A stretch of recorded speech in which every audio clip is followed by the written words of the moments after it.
Starting off here on Daybreak, we have Oz versus Naniwa in the top right-hand position. The red Protoss, it is Fnatic Raid Call's very own Oz. This guy is up 1-0 in the series, and let me tell you, he is looking really, really good. Now, that last game was heavy mind games. I mean, that is taking it to the next level, going on assumption after assumption, saying, okay, I know you're actually really casted into this role. I know you're going Stargate and you're not going to actually stop.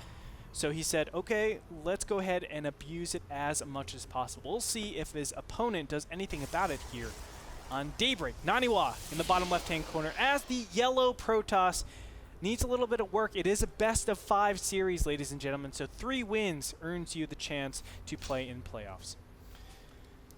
That's right, Andre, and from the playoffs, you advance to the finals in Long Beach, California. Make sure to pick up your ticket using the promo code LABYTE. Now, we do see that SimCity from Oz is a little bit interesting. Now, the reason why is because, obviously, you might say, it restricts scouting information, but it also blocks a potential cannon rush spot. I don't know if that's necessarily why, but I've been cannon rushed there. And it's kind of annoying because you don't think you can. It's like, oh yeah, he's just walking down the middle line. Oh yeah, maybe he's. Wait, is that my pylon? He put up 2 pylons. Wait, that's not my pylon. I was like, wait, that's not my cannon. Wait, why are you killing my probes? And I was like, that's not supposed to happen. Now, how it could go wrong, very, very wrong, is if the probe gets over here and then gets on by. Also, another way it could go wrong, you make a stalker. This has happened to me like countless times. And you actually, for some reason, rally it like over here, and it gets stuck inside. And I'm just like, good God. Well, why would I do this? You make it safe against any zealots. Exactly, man. Yo, how cool would it be? How cool would it be is if you actually made this space here for some sort of zealot. In case they proxy. Yeah, in case they proxy. So you just put a pylon down there, and it's like having a cannon. But and then you like have a probe seal the gate by like putting another pylon. That way all your probes are safe. You exactly. You just tuck them into a corner and make them all mine from one patch. Frodan, the opposite. You actually reel them in there, okay? And then there's like 4 zealots inside, and then you lock them in. It, you know, it's a losing position either way. Yeah, you probably won't win, but at least you look like a badass. Yeah. Anyway, over here for Naniwa, again, he's gotten very fast gases. 14-15 gas. This is actually the exact thing that I love to do, Frodan. It's my favorite all-time build. It has a little bit of troubles against proxies, but as long as you scout out proxies, you'll be able to eliminate those. It gives you a lot of versatility. Getting these sentries early on actually does kind of mess you up later on, but because you get the gases so early, it's like it's not a big deal. You get a stalker, I get a sentry. If I get 5 sentries, it's impossible for any early game pressure to affect me. What's really cool is that this build looks similar to the Stargate build that Naniwa does. In fact, a lot of people do double zealot, double sentry, and you're able to basically hold off any kind of early double stalker pressure. Oh, I was getting a little bit too close. Yeah. Naniwa actually having a little P-Street and not force fielding him in. The reason why he doesn't force field there is because it could be 4-gate pressure. In that case, you need to save up all your sentry force fields. Yeah, so nice call by Naniwa. Trying to see if Oz is going for anything kind of sneaky, and he does manage to get in there and scout the double gateways and probably counter those. Stalker was on guard, but he was kind of sleeping on the job. No, I can fix this, I swear! I got him! Oh, he doesn't see this Twilight Council, though. Oh, this is actually really suspicious to me. I mean, not suspicious, but this is kind of weird. Both players going Twilight Council, and Daybreak is not a map known for Twilight Council play. Of course, Dark Shrine is on the way, but Blink, which is probably more important to me, why would you ever go Blink on a map like Daybreak? Now tough to enter the main. Yeah, exactly. I mean, this is the only spot you can enter right here, and it's like right next to the ramp. You can always go up the ramp. Yeah, that's true. That's true. Or you can get a warp prism and drop it there and blink out. Oh. Yeah, how about mind games, bro. Actually, that was like a big thing of like why I remember Day9 said he really didn't like Reapers jumping up ramps to enter bases because it felt so like risky. You always use it to escape. Just go up the ramp. That's right. That's what I do. Yeah.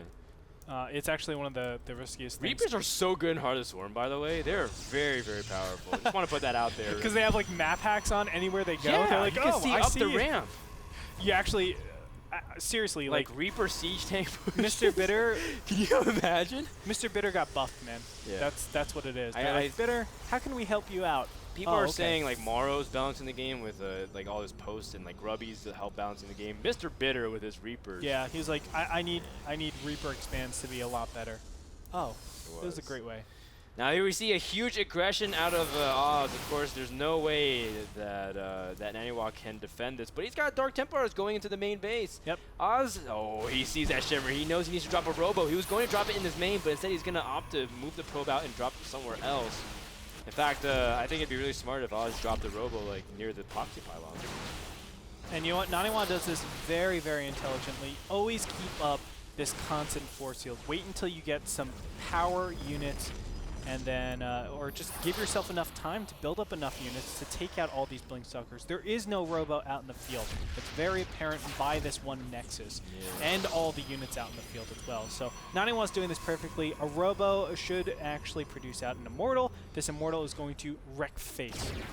Yeah, Oz losing a lot of probes, though. He's now down to just 16. Naniwa will have a significant economic advantage. And with Zealous Sentry Immortal, he can stay up there all day. I mean, Oz can pick off maybe the Pylon, but really there's nothing he can do. And he's also very limited by the amount of map vision he has, because he can't have observers everywhere unless he risks wasting more resources. By the time this one observer comes out from this robotics facility, 2 Immortals will be out in the field. That's actually impossible to stop. With all the Zealots, I mean, you need to have the most miraculous force fields. Just cup everything, kill the Immortals, and then kite the Zealots forever. That's not going to happen. Charge is already finished, and you're going to see a very easy fight for Naniwa. Wow. GG. And Naniwa ties it up and sends it to a best of 3. Naniwa, great build choice, and wow, I like that he's playing a series. He's not playing like just individual games. He says, this game I did the same exact thing, but again, this is what we're talking about. Naniwa showing more versatility in his play, and overall seems very solid. And you know, the sentries really establish you against any early game aggression. You can fend it off if you know what's coming. On top of that, by getting the gases so fast, you're able to do a huge variety of things. Stargate Pressure, Twilight Council, Dark Templar. You can do Robo. There's so many different things. He can even go Colossus Pressure. Right there, if we see a Colossus game, or excuse me, Colossus all in.